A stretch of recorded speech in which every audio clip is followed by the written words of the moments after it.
So in this first section, for problem number 1, we're trying to identify what property takes you from equation 1 to equation 2. So if we look at the first problem here, I see that 3x stayed the same. This plus 6 is now gone. It's not down here at all. And 27 became 21. So in order to get from equation 1 to equation 2, I would have to subtract 6. So this would be the subtraction property.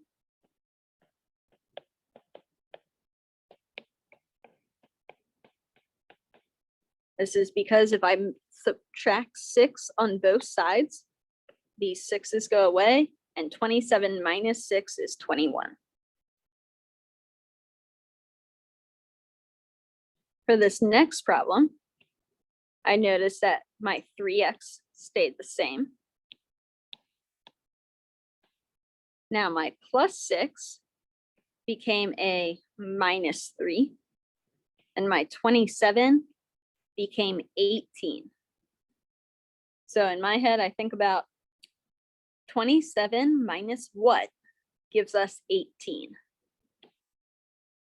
And that is minus 9. And if I do 6 minus 9, I get negative 3. So this is also the subtraction property.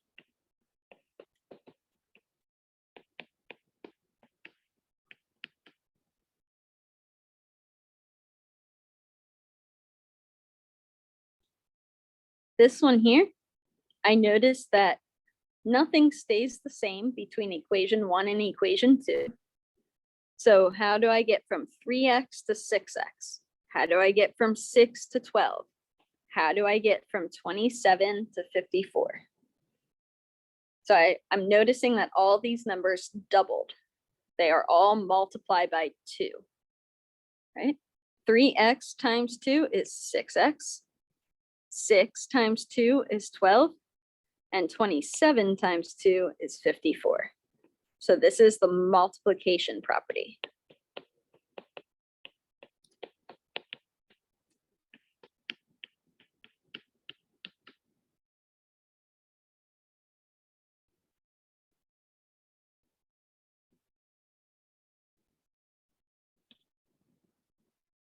So for this one, I noticed that 27 stayed the same between both equations. And then I can see that these set of parentheses, those aren't in equation 2. So to get rid of that set of parentheses, we need to distribute. So we're going to do 3 times x is 3x. 3 times 2 is 6. And that's what matches down here. So this is the distributive property.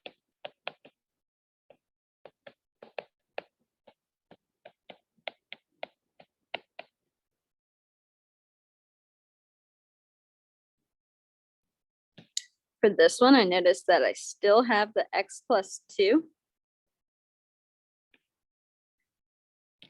But the 3 is gone. And the 27 also changed. So how do you get rid of the 3? We divide by 3 on both sides. So those 3's go away, and 27 divided by 3 is 9. So this is the division property.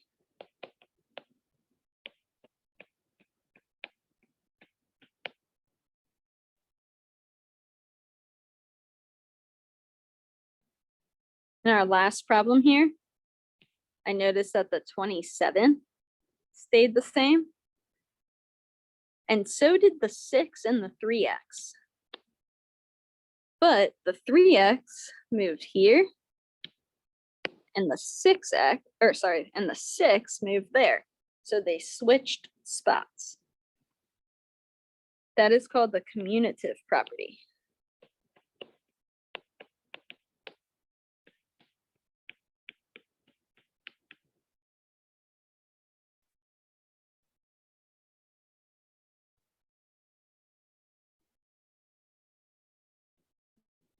Now, 2 equations are equivalent,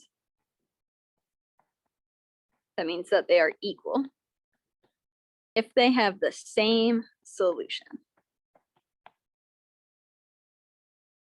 Now we're going to solve each of the equations below and state what property we used. So first step, we add 1 to both sides. You get 2x equals 18. That would be the addition property.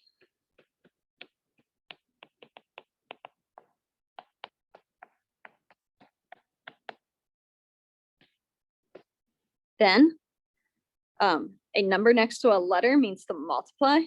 So the opposite of multiply is to divide both sides by 2.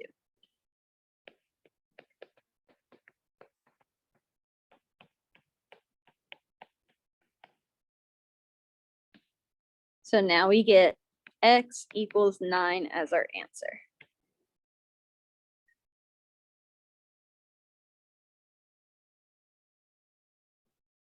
For this next problem, you can do it 2 different ways. You can either distribute or divide. So I'm going to do the distribute way first.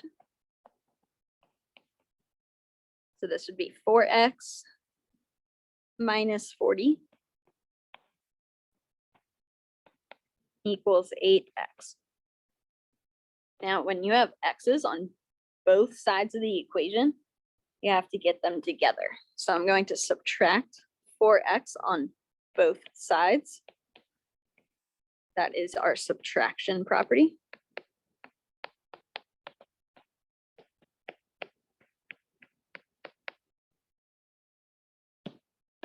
So now I have negative 40 equals 4x.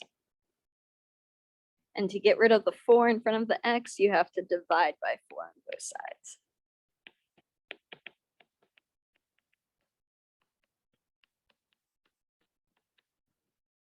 So this is going to be negative 10 equals x.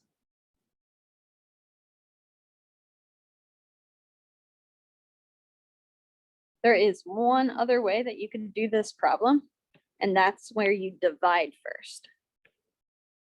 So let's pretend I have the same problem, sorry.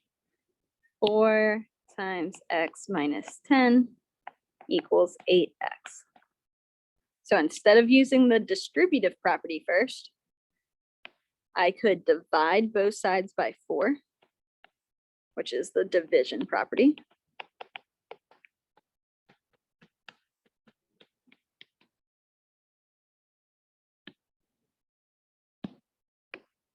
That would give me x minus 10 equals 8 divided by 4 would be 2x.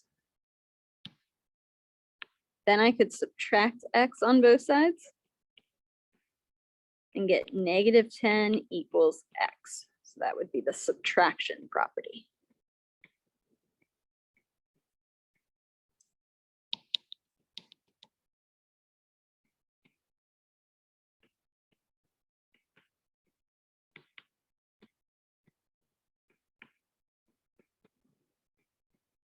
So you can do that problem either way. Both are okay. Now, letter C, I first have to take care of this divided by 11. So to do the opposite of that, we're going to multiply both sides by 11. So we get x plus 5 equals 88 from the multiplication property.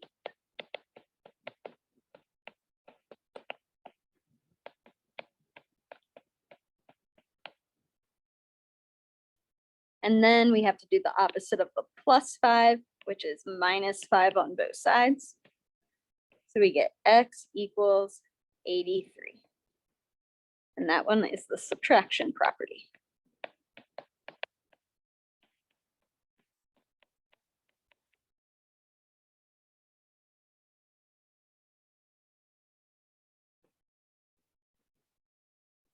Now for letter D, in this problem, we do not have letters on both sides. We have letters on one side.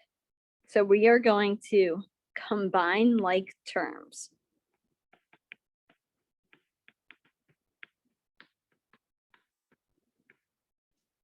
So 6x minus 3x gives us 3x.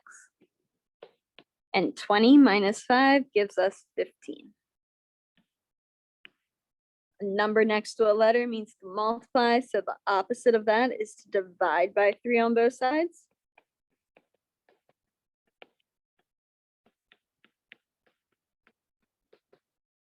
So we get x equals 5.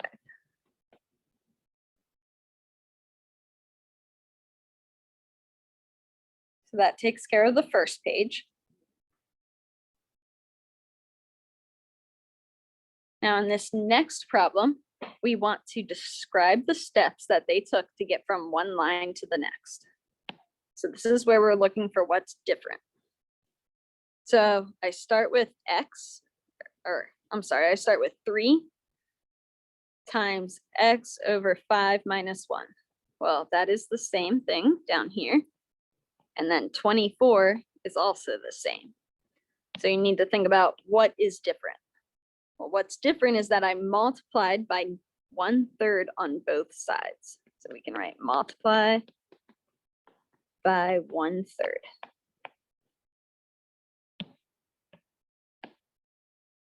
Now, what's different from here to the next line? Well, I still have my x minus 5 minus 1, and I still have my 8, but there's an extra subtract by 1 on both sides. So we're going to write subtract 1 on both sides, because that is what's different. And then we have x over 5 equals 7. We have x over 5 equals 7. So what's different from one thing to the next? Well, we multiplied by 5 on both sides.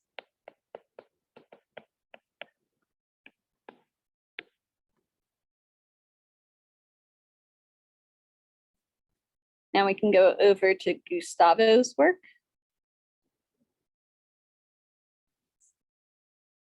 So for this one, I have a set of parentheses that I don't have in the next line.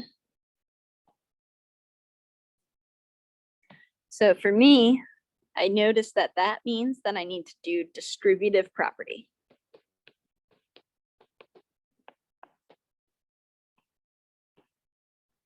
So we are going to distribute the 3. So you can tell that because the equals 24 doesn't change, but the other numbers change.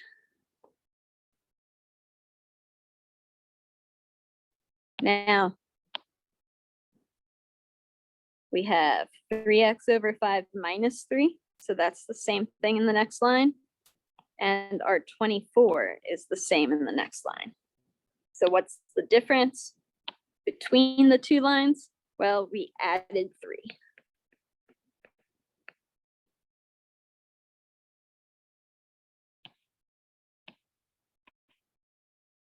Now I have 3x over 5 in both lines, and I have a 27 in both lines.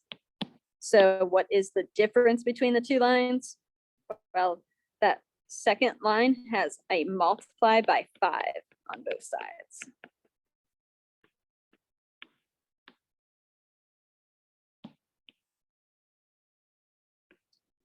And lastly, the 3x is the same. The 135 is the same. So we notice that the divide by 3 takes us to the final answer.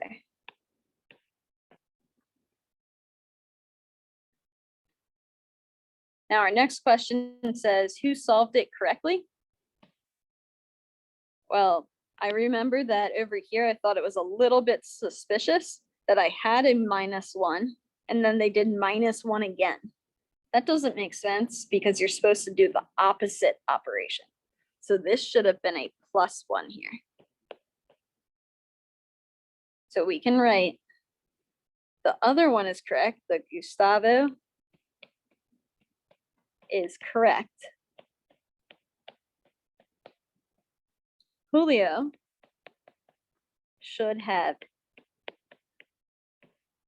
added 1.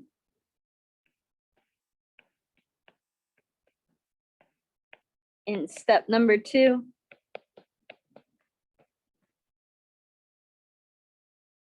but instead he subtracted 1.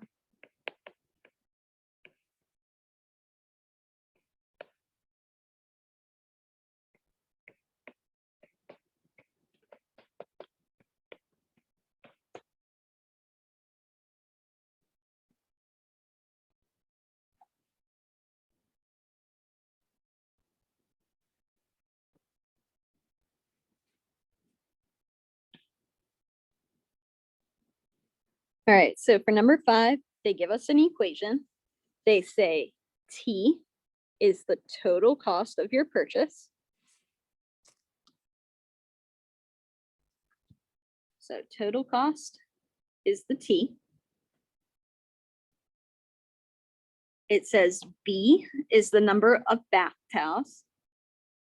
Bath towels is B. And then C is the number of coupons. Well, the number of $5 coupons. So they give us an equation to model this scenario. So now I have T equals 20B minus 5C. What would happen if I had 3 coupons? So 3 coupons, I'm going to take that 3 and substitute it for the letter C, because C is coupons. So we have T equals 20B minus 5, and a number next to a letter means to multiply by 3. Now 5 times 3, that's 15. So I'm going to copy down the rest of the problem.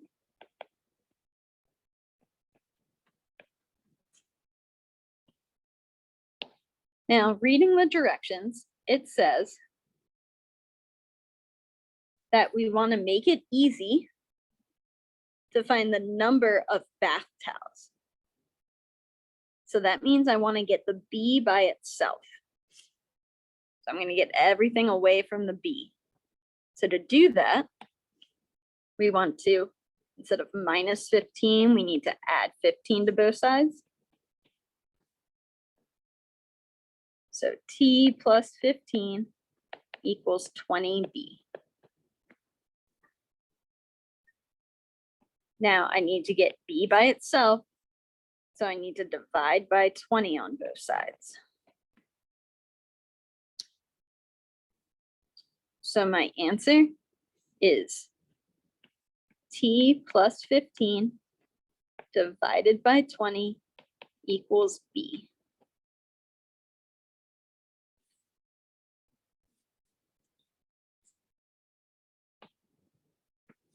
Now for this next one, it says, make it easy to find the number of coupons.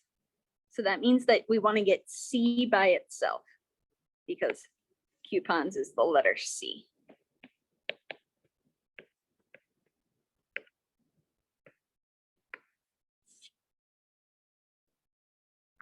So I want to get C by itself, and it tells me that the total cost is $100. So I'm going to put 100 in for T.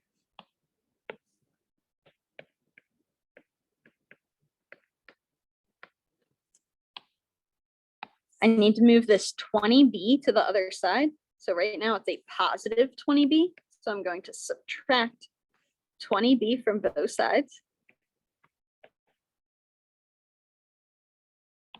And we get 100 minus 20B. We can't subtract those numbers because one has a B afterwards.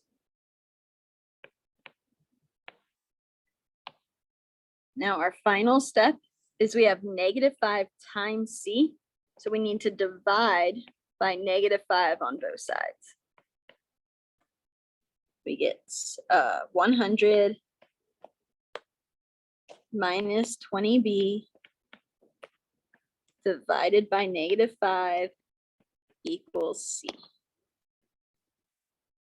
That one is the answer for the second problem here.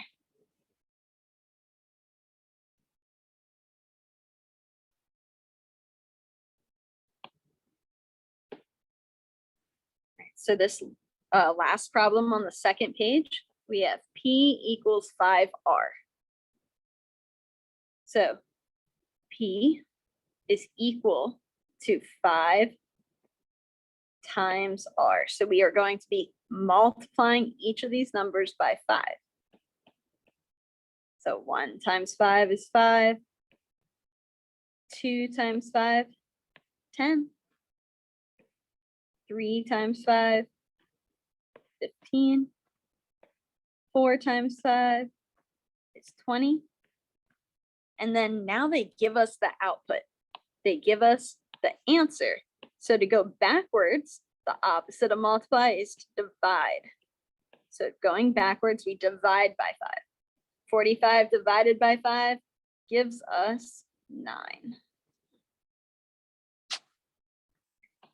So I have one equation. I have P equals 5R. And so like that's how you find P. But what if I want R by itself? To get R by itself, we would have to divide by 5 on both sides. So we would get R equals P divided by 5, or you can write this as P divided by 5. And that's because when they give us what P is, we had to divide by 5 to get the R.